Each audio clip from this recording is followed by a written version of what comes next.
The game never stops, and neither do we. Welcome to the SDH Network. We're around the corner from everywhere, and it's time for another edition of the Morning Espresso, brought to you by Oglethorpe University, Atlanta's premier undergraduate learning experience and soccer powerhouse.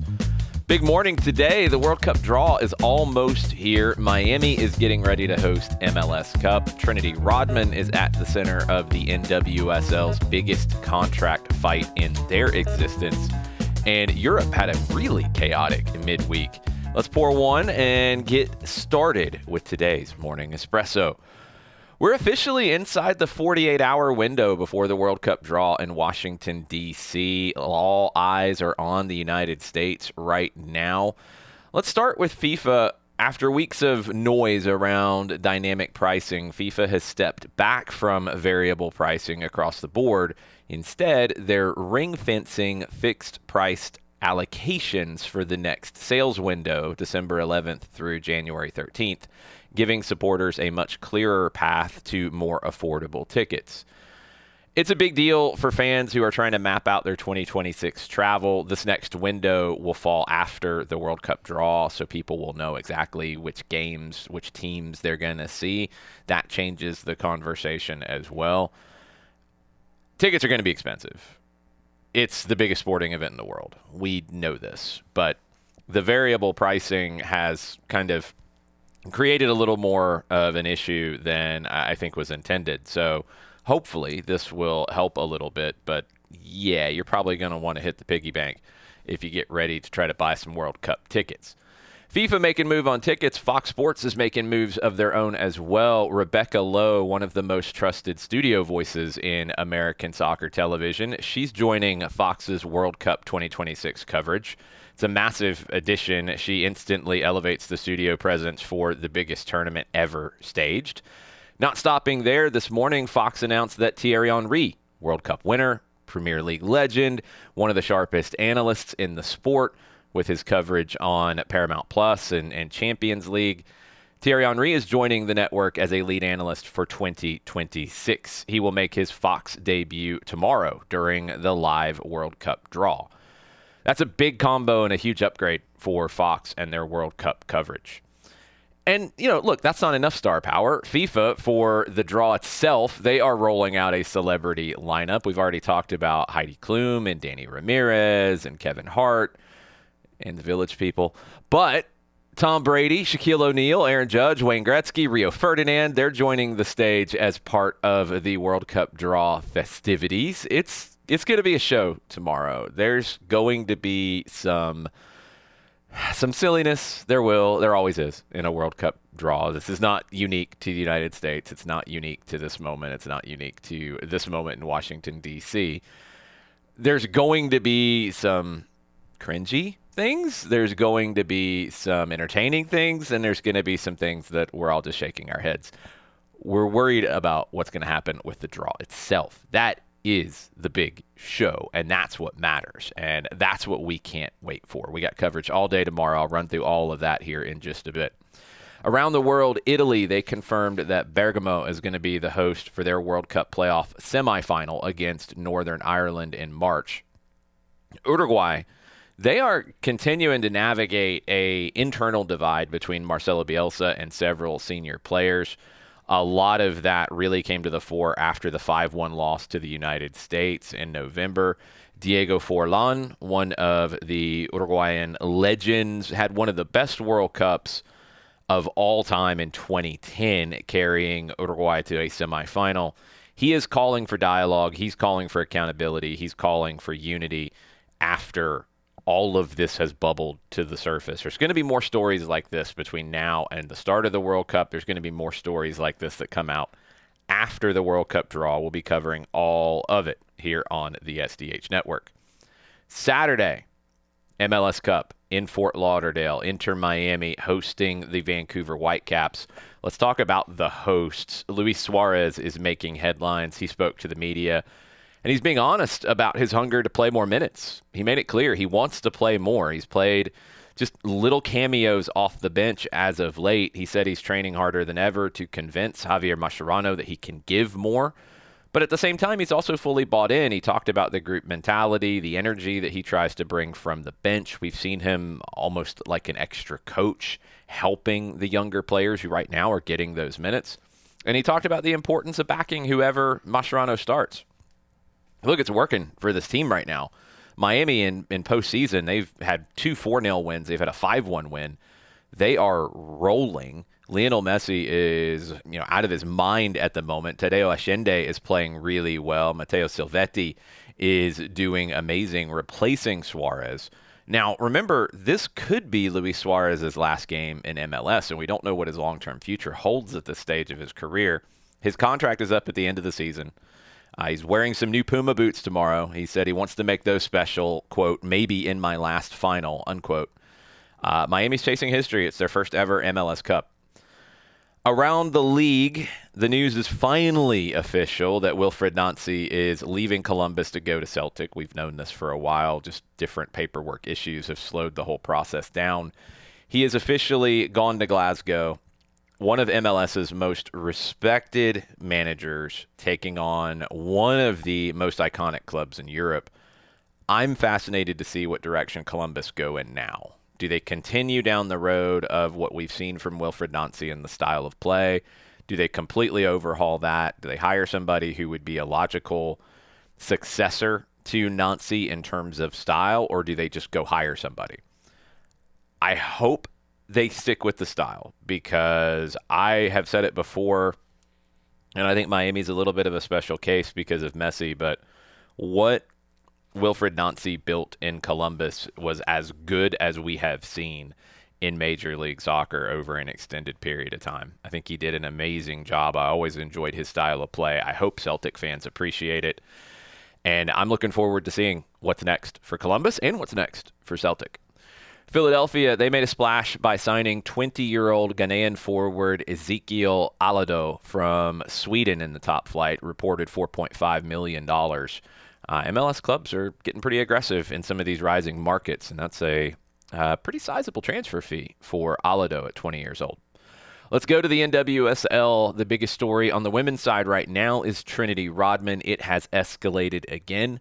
Rodman was ready to sign a massive multi-year escalating offer from the Washington Spirit, but the league blocked it. Commissioner Jessica Berman vetoed the structure of the contract despite no clear violation of the CBA or salary cap rules. The NWSL Players Association has filed a grievance on Rodman's behalf. It's maybe progressed past just a normal contract dispute at this point. You've had Naomi Girma, Alyssa Thompson, others go from the NWSL to Europe. I think the league is under more pressure now to hold on to its top talent. I don't know if that is a necessity right now. You're going to see, as other leagues, especially the Women's Super League in England, invest more. You're going to see players go back and forth. There's going to be clubs that are a better fit either way. That's natural. I think that's good for the players across the board. But with the recent moves of especially Girma and Thompson for large transfer fees, there is a little bit more pressure on the NWSL at the moment. Losing Trinity Rodman without gaining a transfer fee would be a big loss. Rodman's deal, I think, is an attempt to show more ambition at the league level. Now, I do also wonder how all of this goes with the factor that Michelle Kang also owns OL Leonis in the top flight in France, one of the top clubs in Europe, and London City Lionesses in the Women's Super League, newly promoted this past year, who are both fully capable of signing Trinity Rodman. She also owns the Washington Spirit. So I do wonder how this plays out in that regard, because if she signs her not own player anymore because she's out of contract, but previously her own player, then there's not as much of a concern about the transfer fee at the Washington Spirit level. There might be at the NWSL level in terms of the perception, because there won't be a transfer fee. But does this play out to help her other clubs as opposed to helping her NWSL club? I don't know. I don't know how all this plays out. We're kind of in uncharted territories at this point. It's going to be interesting to see how this gets handled. And I'm definitely looking for more information on the contract itself and why it was blocked at the league level. Now, on the Spirit side of things, on the club side, they have reshaped their leadership group. Haley Carter moves over from the Orlando Pride to become the president of soccer operations. Nathan Minion is promoted to a general manager. It's a big week in the NWSL, and how they handle the Trinity Rodman situation is going to be fascinating. I've also said it before. I don't know if it's a slam dunk to sign her to a giant deal because of her injury history. Somebody's going to do it, but I don't know if it works out because of her issue with injuries. And it is a very difficult situation all the way around. Let's bounce around the world and some results from the midweek. Let's go to Mexico. Semifinals in Liga MX. The first legs delivered the tension without delivering a lot of goals. Monterrey 1-0 winners over Toluca at home. Mochis Cárdenas was unbelievable, keeping Toluca scoreless, preserving a vital lead that now they have to try to hold on the road at Toluca. Cruz Azul and Tigres 1-1. La Máquina, they fought back from a goal down, but now they have to win the second leg because all Tigres needs is a draw. Remember, in Mexico, the tiebreaker is who had the better record during the regular season. Tigres had that. We will see those matches on Saturday night. Let's go to Europe. Arsenal, they keep rolling with a 2-0 win over Brentford despite injuries everywhere. Mikel Arteta's group keep finding ways to get results, but Mosquera, Gabriel, Saliba, Rice, all guys who are battling injury at the moment. It's going to get trickier and trickier for Mikel Arteta. Liverpool, they needed a deflected equalizer to escape with a draw against Sunderland. Arne Slot, the seat is getting hotter again. Chelsea fall 3-1 at Leeds out of nowhere. That's a shock. And Chelsea, as good as they can be at times, the inconsistency is going to keep them out of the title race, I'm afraid. Wolves still haven't won a game. We talked about Manchester City and their wild 5-4 win over Fulham earlier in the midweek. Aston Villa came back from 2-0 down to beat Brighton 4-3. Almost got to the 5-4, not quite. Villa jumps back into the Champions League spots. We go to Spain. Real Madrid, they beat Athletic Club in Bilbao 3-0. Injuries to Trent Alexander-Arnold and Eduardo Camavinga overshadowed that win, though. Madrid moved back to 1 point behind Barcelona. Depth is going to get tested. And off the field in news, the African Cup of Nations tournament coming up here in just a bit. The mandatory release date has been moved back a week to December 15th. That gives players one more weekend with their clubs before joining their national teams. And it means they go into their national teams a week before the tournament starts. It's not ideal for anybody, and it's something that the Confederation in Africa and FIFA need to sit down and figure out how this can be better, because I think the African Cup of Nations is a great tournament. It's like the Euros, Champions League. It's like the Euros. It's like the Gold Cup. It's like the Copa America. It is the Continental Championship. It should be treated as a big deal. The problem is it's generally held in this window in the midst of European seasons without FIFA breaks. So it becomes a real issue because clubs have to release their players for it, but everybody gets angry about it, and it always ends up being difficult. And you get this situation now where players are released right up before the tournament, so they're not really getting any time to gel. I don't know when you can do this differently or how FIFA can move around it, but I wish there would be some bigger conversations about how to potentially do this. Brazil. Neymar delivered one of the stories of the week. We talked about the meniscus injury that might end his season. He said, "Nah, I'm not done yet." He's playing through the injury, dealing with it as best as he can. He posted a 17-minute hat trick yesterday to drag Santos out of the relegation zone with one match left. He scored his 150th goal for the club. He's still pushing to get into Brazil's World Cup squad, and he's put on the Superman cape for Santos and might save them right now. Fortaleza, they have climbed above the drop line with a massive win over Corinthians, so both of them are safe at the moment. Hernan Crespo has went into Fortaleza and might save them with the Superman cape. Internacional, they do not have a Superman cape. Now they have to win on the last day and hope for help, or they are going down to the second division. Final weekend of Brazil is going to be a wild one. Let's get into the refill headlines from around the world. Oklahoma City, they unveiled renderings for a new $121 million soccer stadium. It's going to open in 2028. They are expected to rejoin the USL, maybe in the championship, maybe in the new USL First Division when that stadium is open. Germany, they will host the UEFA Women's Euro in 2029 across 8 cities. They won the bid yesterday. UEFA has fined Young Boys in Switzerland and banned their fans for incidents at Aston Villa. Sevilla's stadium will be partially closed, also due to fan issues for 3 matches after objects were thrown on the field during their derby match with Real Betis. Harry Kane scored again as Bayern advanced in the German Cup yesterday. Napoli advanced in the Coppa Italia after a 9-8 marathon shootout against Cagliari.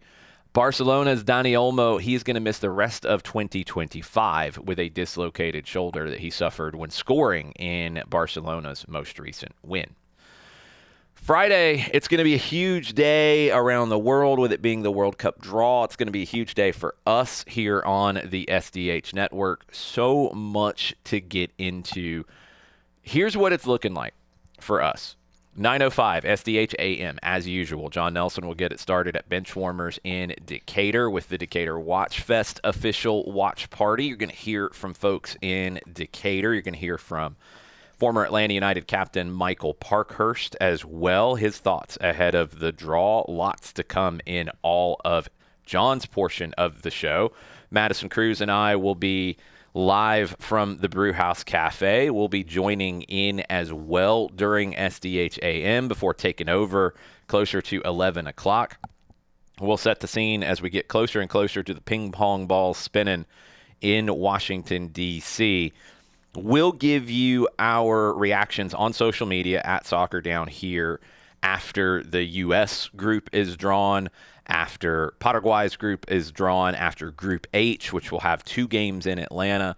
After that group is complete, we'll give you all of that immediately on social media. So make sure you're following us on Instagram, on TikTok, on Twitter, on Facebook, wherever you follow your social media stuff. We're there at Soccer Down Here. Then at about 2:15 or so, Madison and I will be back with our reaction show from the Brew House, breaking everything down. We'll talk about how we see these groups falling out, which group looks the toughest, which looks the easiest, what could potentially things look like as you go forward into a bracket and a knockout. Now, we won't know the schedule. Remember, that's going to come out on Saturday. But we will break all of it down after the draw. You can watch that, as always, on YouTube, Twitch, on X. Madison and I will be at the Brew House for that in the afternoon. Then I will be on 92.9 The Game and the Odyssey app for a very special Atlanta Soccer Tonight at 6 o'clock. You will hear from Maurizio Pochettino and U.S. players with their reaction to what happened at the World Cup draw, what the U.S. group looks like. That'll be from 6 to 7 on 92.9 The Game Radio, on the Odyssey app as well. And then the after party. We're going to be at NoFo Brewing in Gainesville, having a couple around-the-corner lagers. We'll have some trivia. We'll have some prizes. We'll have some giveaways. All of that on Friday night in Gainesville at NoFo Brewing. Hopefully you can join us for that. It's going to be a very, very busy day between now and then. Friday is going to be one of those epic days in our soccer history. Hopefully you can spend a little bit of it with us in person or virtually. But that'll do it for this edition of the Morning Espresso. Thank you for starting your morning with us. And we'll be back soon if we survive Friday's World Cup draw day. See y'all later.